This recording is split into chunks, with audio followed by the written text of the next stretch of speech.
Matapos ng 7 taon sa Europa, bumalik sa bansa si Crisostomo Ibarra, puno ng pag-asa para sa pagbabago. Ibarra, anak, maligayang pagbabalik. Sabik ng buong bayan na makita ka.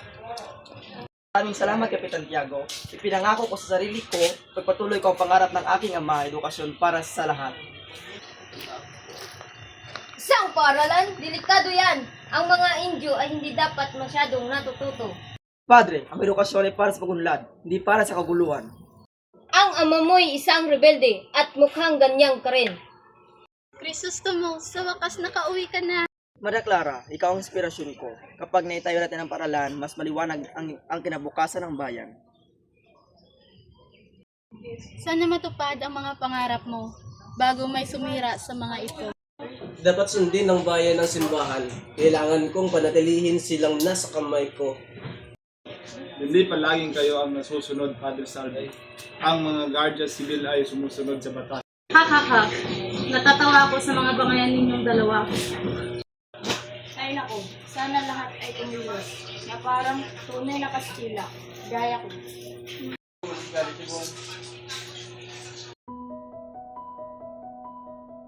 Samantala, sa kabilang bahagi ng bayan, may pamilyang lumbok sa pagdurusa. Crispin, Basilio, mga anak, gutom na ba kayo? Nay, may problema kami. Si Crispin inakusuhan ng pagnanakaw. Hindi ko po ginawa, Inay. Natatakot po ako. Crispin, lumabas ka riyan!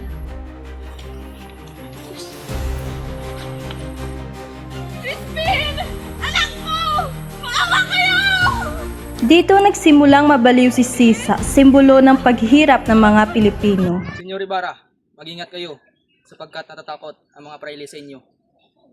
Payapa ang hangarin ko. Kung may tumutol, nakusapin ko ng maayos. Hindi lahat nalulutas sa magagandang salita. Minsan, kailangan ang tapang. Tandaan mo, sinusundan ka ng panganib. Kailangan mapigilan si Ibarra. Banta siya sa kapangyarihan natin. Sa ngayon ako, sirain ang pangalan niya, gibain ang kanyang paaralan, kontrolin si Maria Clara. Yan, naunawaan mo na. Sa atin dapat manatili ang kapangyarihan.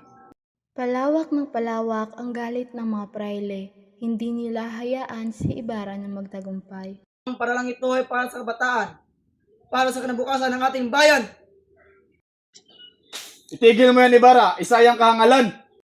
Sinabutahin ng mga kaaway ni Ibarra ang kanyang proyekto, isang babalang papalapit na ang matinding laban. Crisostomo, may hindi ka alam, may hawak silang lihim laban sa akin. Ang tunay kong ama ay si Padre Damaso. Kaya pala, kaya ka nilang kontrolin. Takas tayo, masisira ang pamilya ko. Hindi ko sila kayang talikuran. Maria Clara, ikaw ang tanging kabutihan sa buhay ko. Niyo si Ibarra. Banta siya ngayon sa pamahalaan. Tinulungan siya ni Elias makatakas.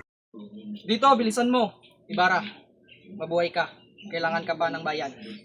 Sa kabila ng panganib na iligtas siya ni Elias. Sabihin mo sa susunod na salinlay, huwag na sanang ulitin ang aming pagdurusa. Clara, sumama ka sa akin. Magsimula tayo ng bagong buhay. Hindi ko kaya, bihag na ako ng mundong ito. Paalam, Crisostomo. At doon nagwawakas ang kanilang pag-ibig, pinaghati ng lipunan at kapangyarihan. Si Ibarra ay naging takas, si Maria Clara ay pumasok sa kumbento. Si Sisa ay namatay habang hinahanap ang kanyang mga anak. Inaalay ni Elias ang lahat. Ngunit ang apoy ng revolusyon ay unti-unting nagliliyab, isang apoy na nagbago sa bayan.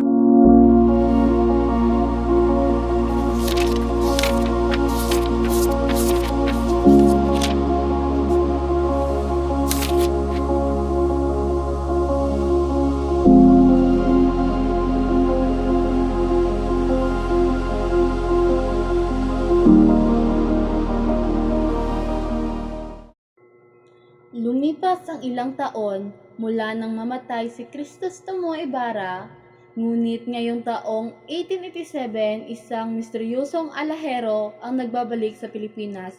Si Simon, hindi nila alam siya at si Ibarra ay iisa. Ako lang nag-isip sa bansang ito. Isusulat ko sa pahayagan ang kabagalan ng pabor na to. po, simple lang yan. Gamitin ang mga bilanggo, palalimin ang ilog. Taong hindi nakikita ang pagdurusa ng bansa, darating din ang araw ng kanilang pagsingil. Ang araw po, Don Simon. Ah, Basilio, naalala ko ang iyong ina, ang iyong buhay, puno ng sakit. Kaya nga po ako nagsusumikap, pero sa lipunan ito, mahirap ang maging Pilipino. Kung gusto mong magbago ang bayan, minsan kailangan nating yakapin ang apoy. Sa lalawigan, isang magsasaka ang patuloy na inaapi, si Kabisang Talis. Kinuha ng mga prayle ang lupang inaanin ng kanyang angkan. Tatay, paano na tayo? Kinuha nila ang lupa. Pati ako, gusto nilang pabayarin. Pa ba ang natira sa amin? Lupa, wala. Karapatan, wala. Kung ang hukuman ay para lamang sa mayaman, saan mapupunta ang tulad ko? Narito ako upang bigyan ka ng lakas. Hindi ko sinasabing patayin sila, pero alam mo ang dapat gawin.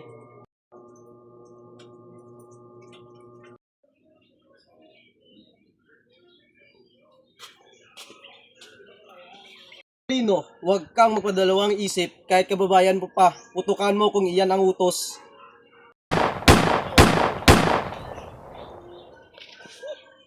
Gusto lamang natin ang karapatan, hindi revolusyon, reforma. Tama, at hindi tayo titigil hanggat hindi tayo pinapakinggan. Paulita, mas bagay sa iyong lalaking impluensya sa Praili. Paulita, ganyan ba ang tunay mong pagmamahal?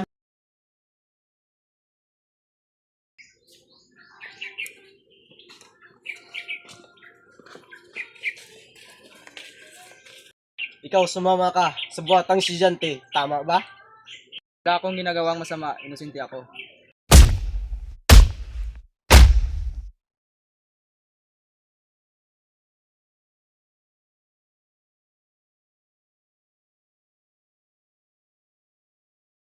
Sa pagsabog ng lamparang ito, mawawala ang mga pangapi.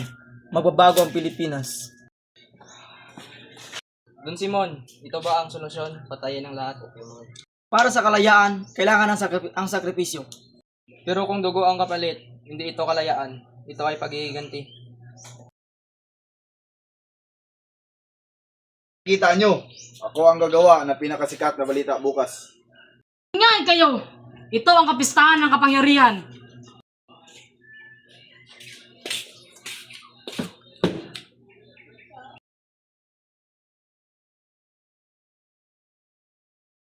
Kayong mananatili dito, may panganib.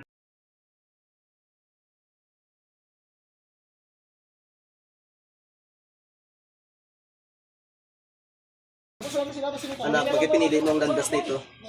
Mahal ko ang bayan. Ngunit sinuklian ako ng takot ng kawalan ng pag-asa. Gusto kong ituwid ang maling sistema. Kahit sa dahas. Ang bayang malaya ay hindi tinayo sa galit.